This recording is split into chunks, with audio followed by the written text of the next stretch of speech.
आज की कहानी है खिड़की में खड़ी परछाई। रात के करीब 12:47 का समय था। बारिश धीरे धीरे टीन की छत पर गिर रही थी और दूर कहीं कुत्ते भौंक रहे थे। राघव अपने पुराने पैतृक घर में पहले बार अकेले रह रहा था। एक जंगल के किनारे बना आधा टूटा आधा बसा हुआ घर। उसका असली प्लान बस एक रात रुककर सुबह लौट जाने का था, लेकिन रात जितनी आगे बढ़ती जा रही थी घर उतना ही अजीब लगने लगा। पहला अजीब संकेत, कमरे की लाइट बार बार झिलमिला रही थी। राघव ने सोचा शायद वायरिंग खराब होगी, पर तभी उसे ऊपर वाले स्टोर रूम से हल्की सी ठक ठक सुनाई दी। चूहा होगा, उसने खुद को समझाया। लेकिन 2 मिनट बाद वही आवाज फिर आई। इस बार थोड़ी तेज, थोड़ी साफ, जैसे कोई लकड़ी के फर्श पर चल रहा हो। राघव की रीढ़ में ठंडी लहर दौड़ गई। वो तुरंत मोबाइल की टॉर्च ऑन करके सीढ़ियों की ओर बढ़ा। ऊपर पूरा अंधेरा था, जैसे कोई उसकी टॉर्च की रोशनी का इंतजार कर रहा हो। दूसरा संकेत, पुरानी खिड़की स्टोर रूम में पहुंचकर उसने देखा कमरा वैसा ही है जैसा हमेशा होता था। टूटी कुर्सियां, धूल भरे बक्से, पुरानी पेंटिंग्स, लेकिन कमरे की इकलौती खिड़की खुली थी। जबकि उसने नीचे आते समय सारे दरवाजे खिड़कियां बंद की थी। बारिश की ठंडी हवा कमरे में घूम रही थी। खिड़की के बाहर एकदम घना अंधेरा, बस पेड़ों की परछाइयां हिल रही थी। राघव खिड़की बंद करने आगे बढ़ा। तभी उसने देखा कांच पर किसी के हाथों के गीले निशान पड़े हैं, जैसे कोई अभी अभी उसे पकड़कर खड़ा रहा हो, और निशानों का आकार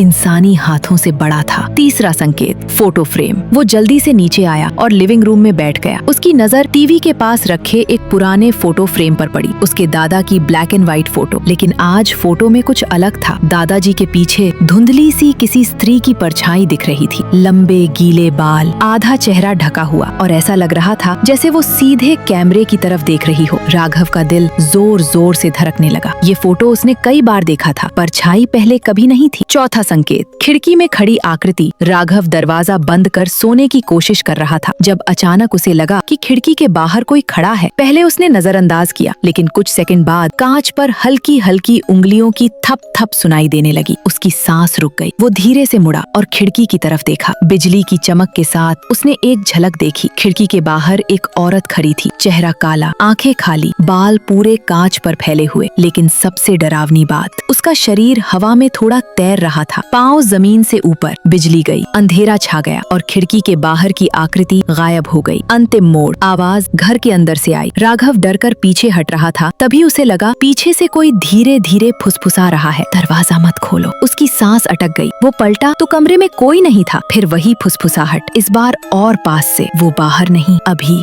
यहीं अंदर है। ठक ठक ठक। ये बार खिड़की नहीं थी, दरवाजे नहीं थे। आवाज उसके बिल्कुल पीछे से आई थी, जैसे कोई उसके कंधे पर हाथ रखने ही वाला हो। राघव डर के मारे चीख भी नहीं पाया। आखिरी सुबह गांव वाले दरवाजा तोड़कर अंदर आए तो राघव बेहोश पड़ा मिला। वो जीवित था, लेकिन एक बात बार बार कह रहा था, मेरी खिड़की मत खोलना। वो आज भी वहीं खड़ी है। गांव वालों ने खिड़की देखी। कांच पर ताजे बड़े आकार के गीले हाथों के निशान अभी भी थे, जैसे कोई रात भर अंदर आने की कोशिश करता रहा हो। भी बना दूं?